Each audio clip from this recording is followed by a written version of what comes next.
Hello guys, সকলে কেমন আছো? তোমাদের সামনে একটি ছোট্ট মিনি ব্লগ নিয়ে চলে আসলাম।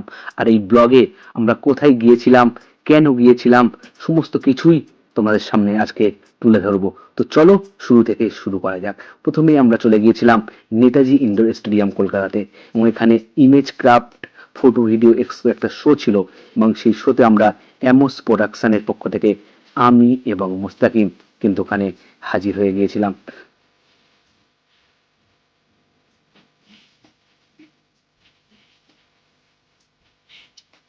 এটি মূলত একটি ডিজিটাল মেলা বললে চলে। এক ছাদের তলায় সমস্ত কোম্পানি তাদের স্টল দিয়েছে, এবং সেখানে সেই স্টলগুলি থেকে সমস্ত তাদের প্রোডাক্ট, তাদের অ্যাক্সেসরিজ সমস্ত কিন্তু হাতে দেখা যাবে, সেখানে থেকে পারচেসও করা যাবে। তো আমরা প্রথমে স্ট্যান্ড সেকশানে গিয়েছিলাম, আমাদের একটা স্ট্যান্ড কেনার ইচ্ছা ছিল।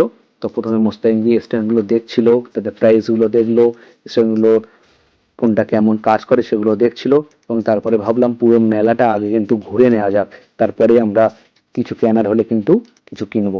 তো প্রথমে আমাদের যেগুলো রিকোয়ারমেন্ট ছিল আর কি, সেই সমস্ত সেকশনের দিকে আমরা যাচ্ছিলাম।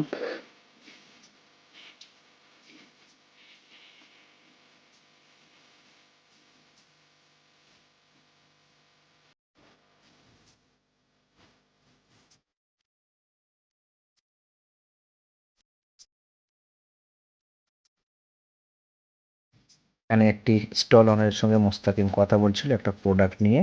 তো তারপরে সেখান থেকে সে প্রোডাক্টটা আমরা যদিও কিনিনি, তো তারপরে পাশের একটি আমরা দোকানে চলে গিয়েছিলাম, গিয়ে সেখানে আমরা একটা কেবিল কিন্তু আমরা মনের মতো পাই, যেটা আমাদের ক্যামেরার জন্য সুইটেবল স্পেশালাইজড একটা কেবিল।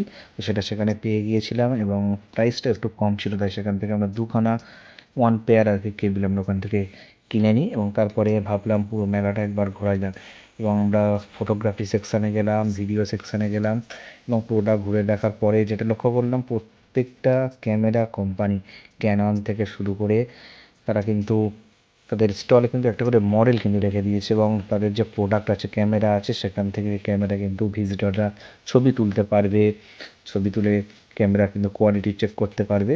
তো আমরা একটু জাস্ট দেখলাম কেমন ভিজিটররা তারা কিন্তু ছবি তুলছিল। তো মোস্তাকিম মধ্যে একবার ট্রাই করলো, ওখানে একটা ভিডিও ক্যামেরা ছিল। তো ভিডিও ক্যামেরাটা মোস্তাকিম দেখছিল ঠিকঠাক লো লাইটে কেমন কাজ করে না করে, মোস্তাকিম একবার টেস্ট করছিল। কিন্তু তারপরে সেখান থেকে আমরা কিছু কিন্তু কিনলাম না। তারপরে এলইডি সেকশনে চলে গেলাম আমরা। পরবর্তীকালে এলইডি আমাদের প্ল্যানিং আছে, তাই ভাবলাম একটু বাজেট নেওয়া যাক, এস্টিমেট নেওয়া যাক। দোকান থেকে কিন্তু এস্টিমেট নিয়ে আমরা তারপরে ভাবলাম যে এবার বেরোনো যাক, সময় অনেক হয়ে গিয়েছে। তো তারপরে আমরা কিন্তু সেখান থেকে বেরিয়ে যাওয়ার পরিকল্পনা করলাম।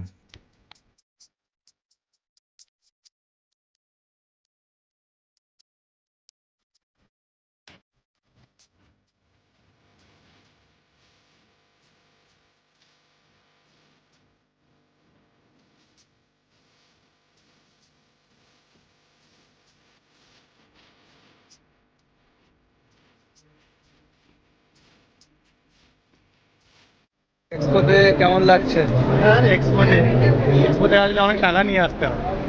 দেখতে লাখ লাখ টাকা, এখানে আসলে লাখ লাখ টাকা নিয়ে 16-18 লাখ টাকা নিয়ে আসলে তবে ঠিকঠাক মনে হচ্ছে যে এক্সপোতে এসে আমরা কিছু একটা কাজ করতে পেরেছি। দেখছি, ঘুরছি, খাবো, চলে যাবো, হয়ে যাবে। পকেটে টাকা নেই, তাই কিছু কেনা হচ্ছে না। লাখ খানেক টাকা আনলে মোটামুটি দু একটা জিনিস কিনতে পারতাম। খানেক টাকা নয়, লাখ চারেক টাকা। চলো, মোটামুটি ফার্স্ট টাইম আসলাম আমি, ফার্স্ট টাইম। হ্যাঁ, আমারও ফার্স্ট টাইম। আমি এর আগে একবার আসা হয়েছিলাম, আসা হয়ে ওঠেনি, এটাই প্রথমবার। আমরা দুজনারই ফার্স্ট টাইম, তো একটু আমার বেটার, ভালো এক্সপিরিয়েন্স। কিছু জিনিসপত্র দেখা গেল, অভিজ্ঞতা হলো। আমাদের যে ধরনের জিনিসপত্র দরকার হয়, যে ইকুইপমেন্ট, সেগুলো তো খোলা মার্কেটে সবসময় পাওয়া যায় না। এগুলো একসাথে তলায় পেয়ে সবগুলো বেশ হাতে নিয়ে কাজ করে দেখে একটা অন্যরকম অভিজ্ঞতা হলো। বা বাজারের সঙ্গে প্রাইসের কম্পেয়ারটাও করতে পারলাম। এখানে কি প্রাইস আছে, খুব একটা ডিফারেন্স নেই, তবে এই কি মানে এক ছাদের তলায় সবগুলো পেয়ে যাবে, হাতে নিয়ে দেখতে পাবে। এটাই। এখানে মেডিকেল ক্যাম্পও আছে। তো মোটামুটি সব মিলিয়ে অভিজ্ঞতা ভালোই হলো, তবে কিছু কিনতে পারলাম না। দুটো জিনিস কিনেছি, দুটো কেবিল কিনতে পেরেছি আমরা, তাছাড়া আর কিছু কিনতে পারিনি আমরা।